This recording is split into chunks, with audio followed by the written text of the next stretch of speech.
4 बजे 24 घंटे हो जाएंगे कि ये बसें उपलब्ध हैं। अगर आपको इस्तेमाल करनी है तो इस्तेमाल करिए, हमें अनुमति दीजिए। आपको भाजपा के झंडे लगाने हैं, इन पे अपने भाजपा के स्टिकर लगाने हैं तो बेशक लगाइए, बेशक लगाइए। आपको अगर कहना है कि आपने उपलब्ध कराई हैं तब भी कराइए, लेकिन इन बसों को चलने दें। क्योंकि जब तक हम इस राजनीतिक उलझन में पड़े रहे हैं ना, जब तक आप अजीब अजीब से बयान दे रहे हैं और तमाम इश्यूज उठा रहे हैं, तब तक हम कम से कम 92,000 लोगों को घर पहुंचा सकते थे। और वही 92,000 लोग आज धूप में चल रहे हैं, उनके सामने तमाम मुसीबतों को झेलते हुए चल रहे हैं। तो मैं सिर्फ मुख्यमंत्री जी से ये आग्रह करना चाहती हूँ, हमारी बसें वहां पे 4 बजे तक खड़ी हैं, आपको इस्तेमाल करनी है तो आप हमें परमिट दीजिए। नमस्कार, मैं आप सबसे कुछ बातें करना चाह रही थी। देखिए, काफी समय से हम देख रहे हैं कि हमारे प्रवासी भाई बहन भीषण परिस्थितियों में, कड़ी धूप में, बगैर खाए पिए पैदल अपने गांव की ओर चल रहे हैं। ये लोग देश भर से आ रहे हैं, कोई गुजरात से आ रहा है। कल मैंने एक वीडियो देखा, एक लड़का जम्मू कश्मीर से चलकर सहारनपुर तक गया और उसको आगे बिहार तक जाना था। इसी तरह से आप सबने देखा कि कई बहनें गर्भवती हैं, गर्भवती होते हुए 6 घंटे 8 घंटे कड़ी कड़ी धूप में चल रही हैं।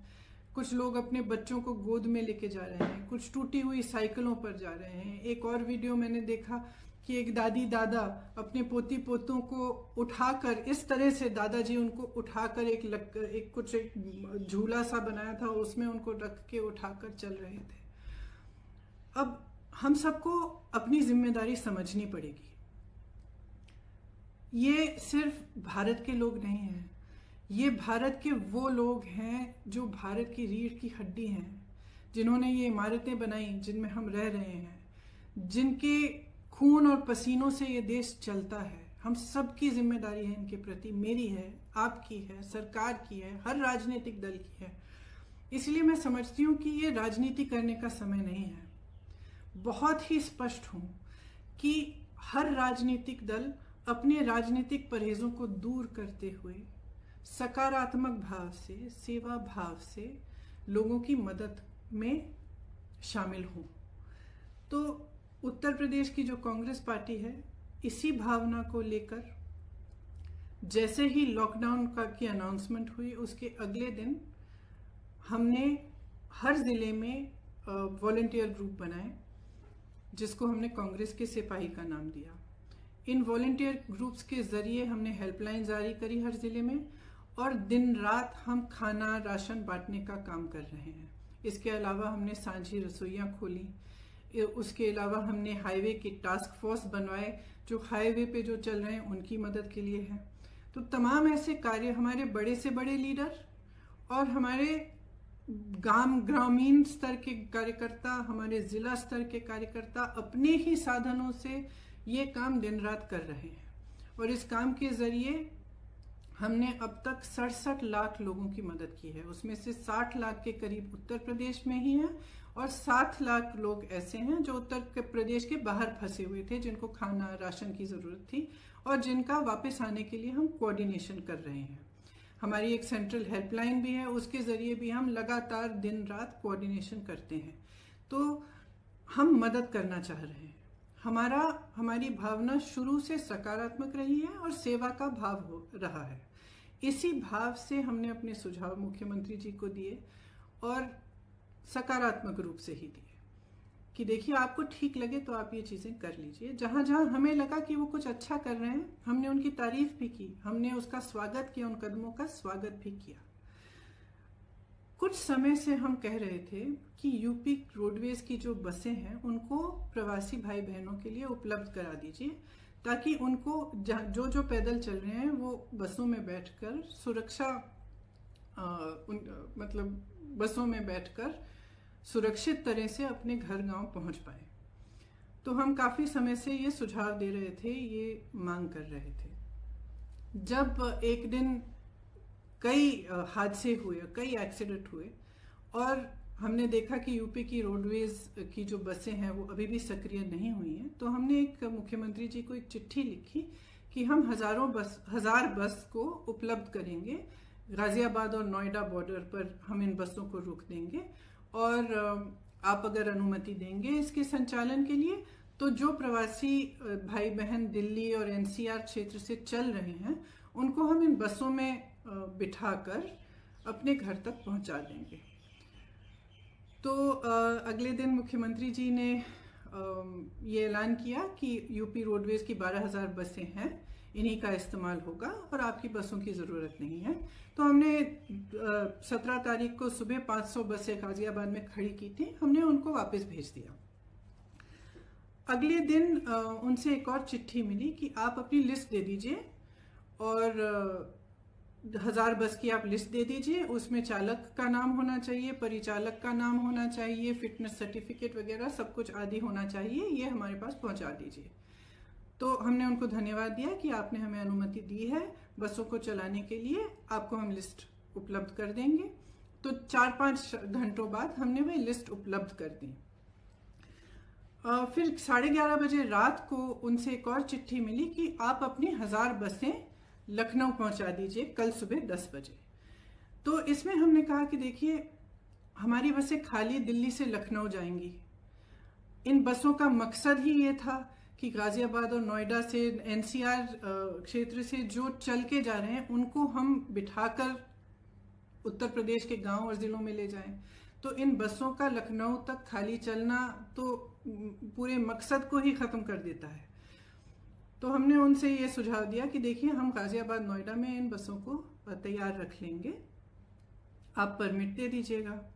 फिर ये पूरा राजनीतिक सिलसिला शुरू हुआ कि आप हमें परमिट दे रहे हैं, लिस्ट दे रहे हैं, लिस्ट में कुछ गलत नाम है, जो भी है।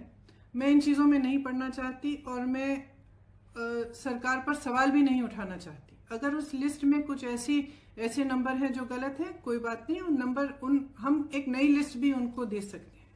मैं सिर्फ ये कहना चाहती हूँ कि 17 तारीख को 500 बसें हमने गाजियाबाद बॉर्डर पे खड़ी की थी।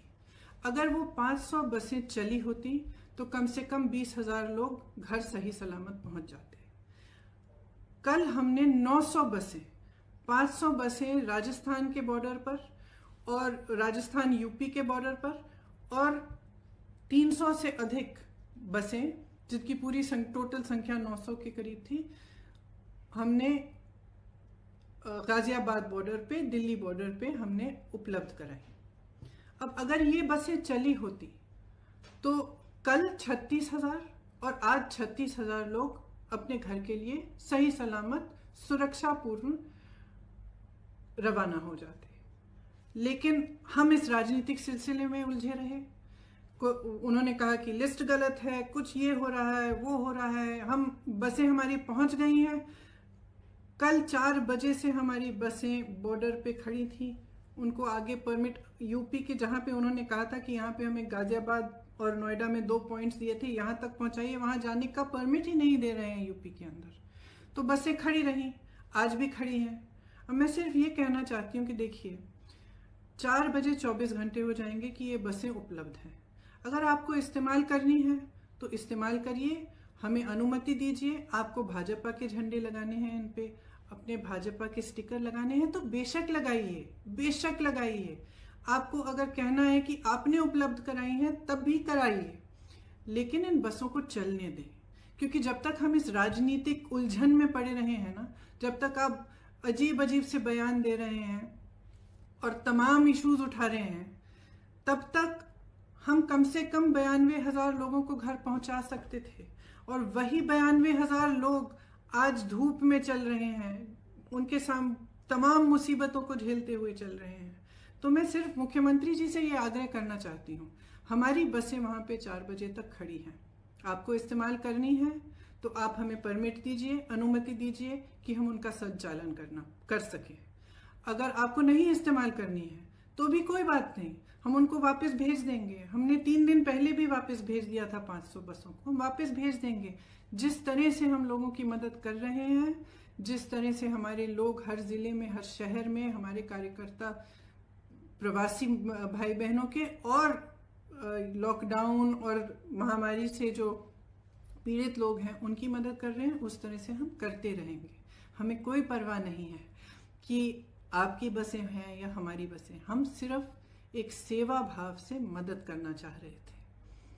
तो मैं कहना चाहती हूँ अपने खास तौर से अपने प्रवासी भाई बहनों से जो इस संकट में हैं और जो पैदल चल के जा रहे हैं, कि कांग्रेस का एक एक कार्यकर्ता, एक एक नेता आपके साथ है।